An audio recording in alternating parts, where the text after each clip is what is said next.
The storm raged like a living beast, rain lashing against rooftops and trees bending under the fury of the night sky. Brian, hurrying home with his jacket pulled over his head like a flimsy shield, thought only of warmth and shelter. Yet in the middle of that furious night, destiny whispered through the sound of the rain. A soft, almost broken whimper pierced the darkness, fragile, trembling, and raw. He froze, his steps faltered, his breath caught in his chest. The world around him blurred, except for that cry. With shoes sinking into the sodden grass, Brian moved toward the edge of his yard, guided by that faint sound of life fighting against the storm. There, beneath a flowering bush, shivering and drenched, was a tiny creature curled into itself, its fur clumped with mud, its body trembling violently. It looked helpless, fragile, and yet strangely powerful even in weakness. Its paws seemed too large, its body sturdier than a normal puppy.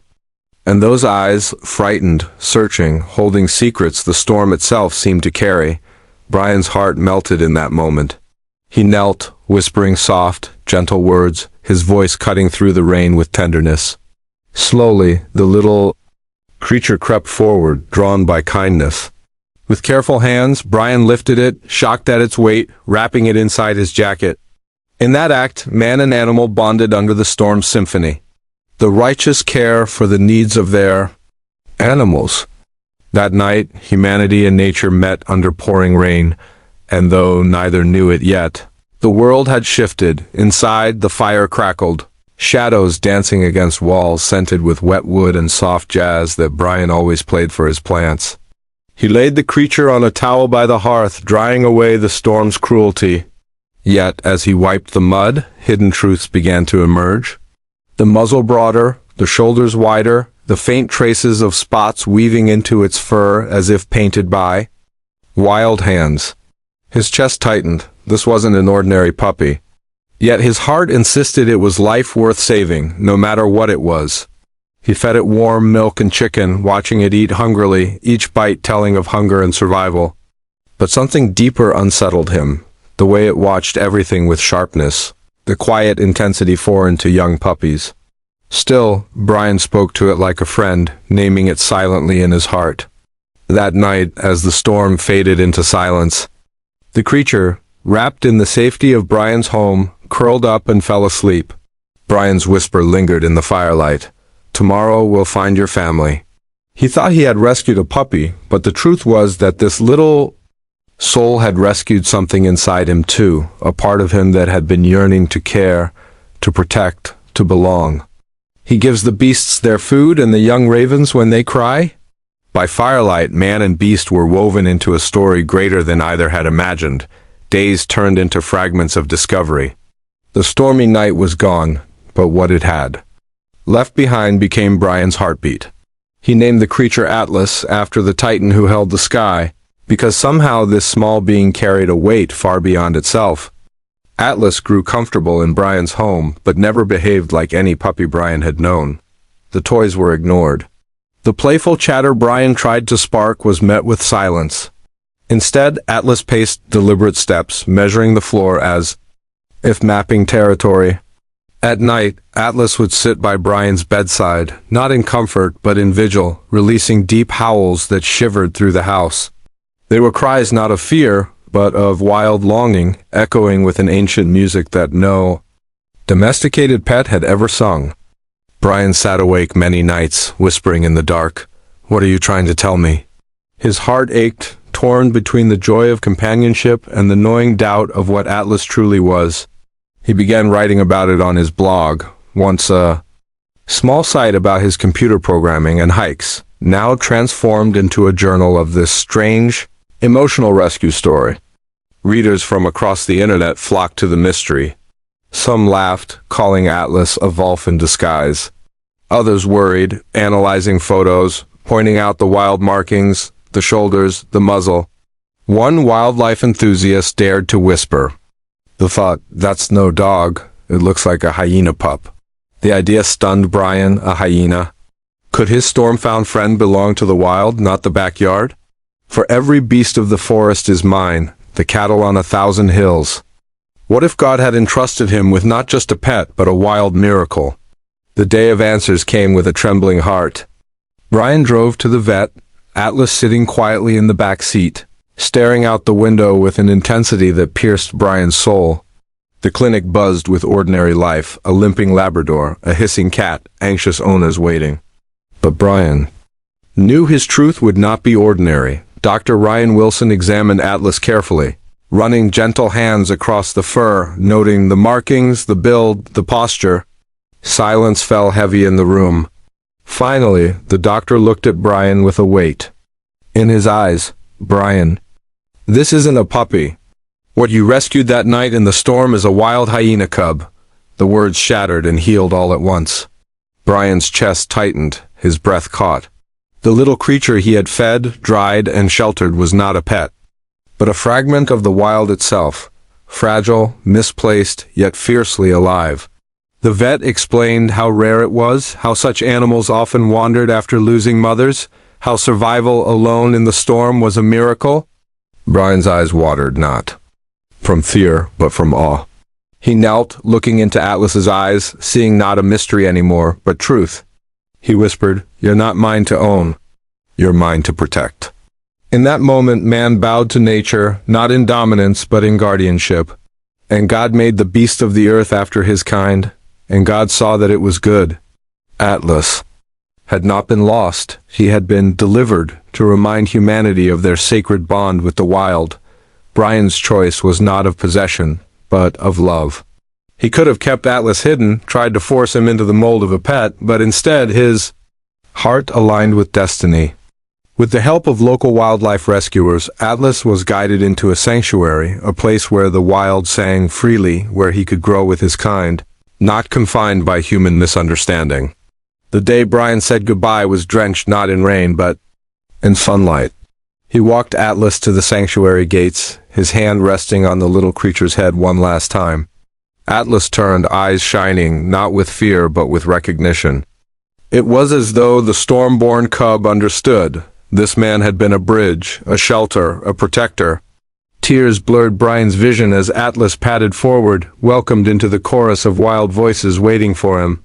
Brian whispered, "Goodbye, my friend. Thank you for choosing me." The sky seemed to open, light streaming like a blessing. What began as a rescue became a miracle, a bond forged in storm, broken in sacrifice, yet eternal in memory.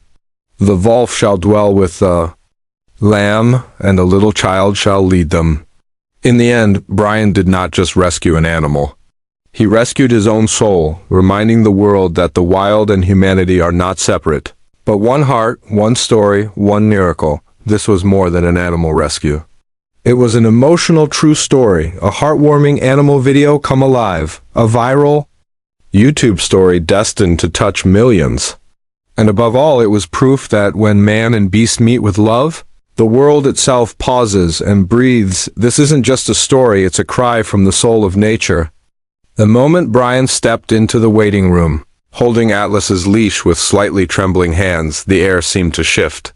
Silence wasn't absolute, but the whispers were sharp enough to cut through every sound of barking, rustling papers, and the distant ringing of phones. Atlas stood beside him, lean and alert, his spotted coat gleaming under the sterile lights, a living question mark among domesticated answers. A woman clutching a snow-white poodle leaned into her companion, eyes wide, words urgent and hushed, though loud enough for Brian's heart to hear. "What is that?" A heavy-set man with a golden retriever paused mid-stroke of his dog's fur, studying Atlas with curiosity that quickly morphed into unease. His gaze lingered on the wild markings, the broad muzzle, the shoulders far too robust for a puppy. He turned away when Brian caught him staring, but the whispers swirled. "Anyway, is that really a dog? Look at those markings. What kind of bone structure is that?" Every comment was a dagger that twisted Brian's doubts deeper. His storm-born companion, once a fragile mystery wrapped in his jacket, now felt like a walking secret screaming to be uncovered. Brian swallowed hard, kneeling to pat Atlas, whispering words of comfort. "Easy, boy. It's okay." Yet even in his reassurance, his own heart quaked. The leash in his hand felt less like a tether of control and more like a fragile string. holding back something ancient and untamed. The righteous man regards the life of his beast, but the mercy of the wicked is cruel. In that room of whispers, judgment, and fear, Brian felt the weight of humanity pressing against his choice to love a creature that didn't belong, and yet, perhaps belonged to him more than anyone would ever understand. The sound of their number being called cut through Brian's thoughts like a bell tolling destiny. He rose, gripping the leash tighter, guiding Atlas toward the examination room. But as the antiseptic sense thickened, as unfamiliar cries and scents layered into a storm of senses, Atlas stiffened. His body went taut, his eyes flashed wild. One heartbeat, and then the leash snapped free. Atlas bolted. Chairs rattled, a Labrador exploded into frantic barking, a cat screeched, children squealed in fear and wonder. The waiting room erupted into chaos, and Brian's world became a blur of desperation. "Atlas!" he shouted, chasing the streak of spots and muscle weaving through legs, chairs, and startled pets. His breath burned, his heart thumped like thunder. People scrambled, hands clutching leashes, voices rising. Atlas wasn't malicious, only terrified, a wild heart trapped in a cage of human structures. Just when panic seemed to overwhelm everything, Marcus, the vet's assistant, young, sharp-eyed, quick in his movements, sprinted past Brian, his voice steady and commanding. "Come on, Atlas, it's okay." The chase ended in a cramped storage room, the air thick with the smell of kibble and disinfectant. Cornered among stacked supplies, Atlas trembled, sides heaving, eyes wide with primal fear. Brian collapsed to his knees, sweat and tears mingling. He extended his hand, voice breaking. "Please, it's me." "You're safe." With Marcus's help, they secured him again, not through force, but through patience, calm words, and the fragile trust Brian had built since that stormy night. As they returned, the waiting room fell silent, a theater audience breathless after witnessing a scene that felt more primal than suburban. Brian bowed his head, his apology spilling into the hush. "I'm sorry, he's not usually like this." But inside he knew, Atlas wasn't usually anything. He was more than anyone in that room could name. Who teaches us more than the beasts of the earth, and makes us wiser than the birds of the heavens? And on that day in that chaos, Atlas taught Brian just how fragile the line between human order and wild truth really was. The door to the examination room closed with a soft click, the chaos left outside. Silence stretched, broken only by Atlas's heavy breathing and the gentle squeak of gloves as Dr. Ryan Wilson prepared. He was a man seasoned by decades of work, his gaze the kind that missed nothing. He didn't rush. Instead, he studied Atlas. From a distance first, his eyes tracing every line of the creature, the broad shoulders, the distinctive muzzle, the spotted coat that no fluorescent light could hide. Slowly he moved closer, his movements calm, precise, carrying the weight of someone who had touched thousands of lives, but rarely one like this. His hands, skilled yet gentle, moved over Atlas's stomach, checking ribs, strength, signs of health. Atlas didn't fight. He remained still, his eyes darting sharply, watching every motion with the awareness not of a pet, but of a sentinel. The doctor's face grew more serious with each detail uncovered. The teeth sharper, more developed than any domestic breed. The jaw muscles powerful, built for survival, not play. The skull's structure unmistakably wild. Through the glass window, curious faces pressed, drawn by the earlier eruption, watching the silent revelation unfold. When Dr. Wilson stepped back, his gloves glinting under the lights, his eyes met Brian's with the gravity of a man about to break a truth. "Where did you find him?" His voice was calm but urgent. Brian's words tumbled out, the storm. "The bush, the trembling figure he thought was a puppy." Dr. Wilson nodded slowly, writing notes quickly, his movements growing sharper, more urgent. He looked at Marcus, shook his head, and then, turning back to Brian, dropped the weight of truth like a stone into the quiet room. "This isn't a puppy, Brian. You've brought in a baby hyena." The words froze Brian where he stood. Baby hyena?" The syllables rattled through his mind, each one crashing like thunder. His lips parted, but no sound came, only a gasp, only disbelief. Atlas, his Atlas, the fragile, storm-shaken creature who had curled by his fire, drunk. from his bowl, howled at his bedside, could not be the wild predator he had seen only in documentaries. "That's impossible," Brian whispered. "Look at him. He's been gentle, he sleeps on my couch, His protest faltered under the bright light and the undeniable evidence staring back at him. The spots, the bone structure, the teeth, every doubt dissolved into undeniable truth. Dr. Wilson's eyes softened. "I know this is difficult, but this is not a dog. This is a young spotted hyena. It's rare, it's extraordinary, and it means you've been carrying more responsibility than you knew." The air seemed to thicken, each heartbeat heavier. Brian looked down at Atlas, whose golden eyes met his, not with guilt or danger, but with trust, raw, unshakable trust. Tears blurred Brian's sight. How could he let go of something that had already become a piece of him? Yet even in that sorrow, he felt the stirrings of something greater. This wasn't just his story anymore. It was Atlas's, and Atlas deserved the wild, the home his kind belonged to. Are not 5 sparrows sold for 2 pennies? And not one of them is forgotten before God. Atlas was not forgotten. He was found, chosen, delivered into Brian's arms to be carried until destiny could take him back where he belonged. Brian's voice trembled as he pleaded with the veterinarian. "Please. He's never hurt anyone. He's gentle, he's kind. He doesn't deserve this." His words cracked like a breaking branch in the silence of the room. Behind them, the faint hum of fluorescent lights mixed with the slow rhythm of Atlas's wild breathing.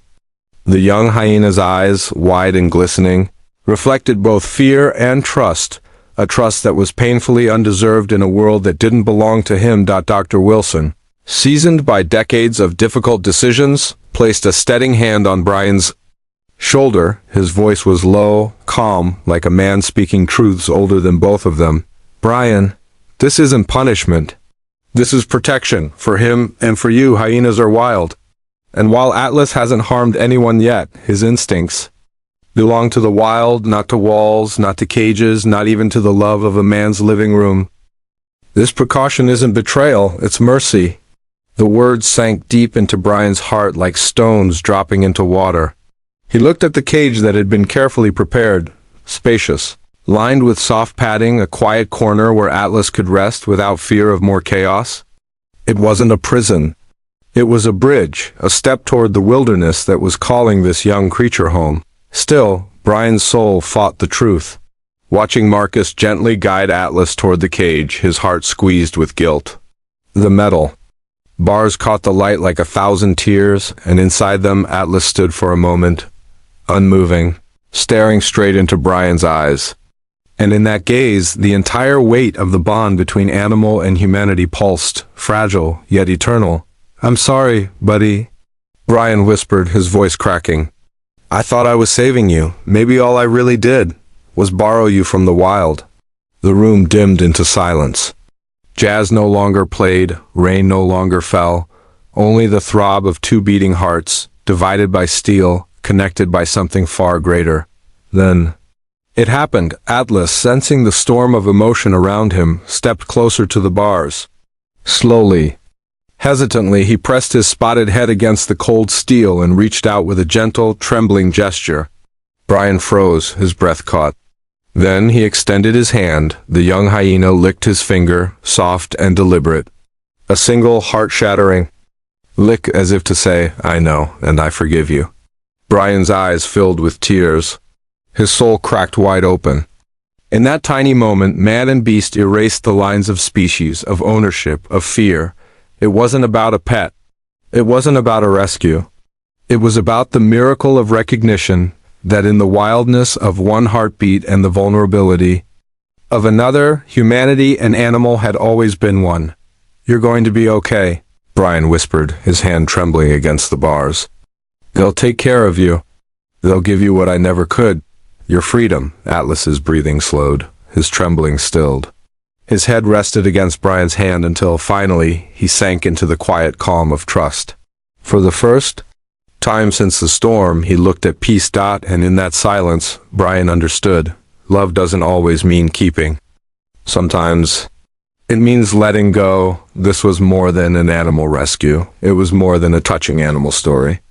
This was a soul bond between human and wild, a reminder that sometimes the greatest act of love is to step aside and let nature reclaim her child.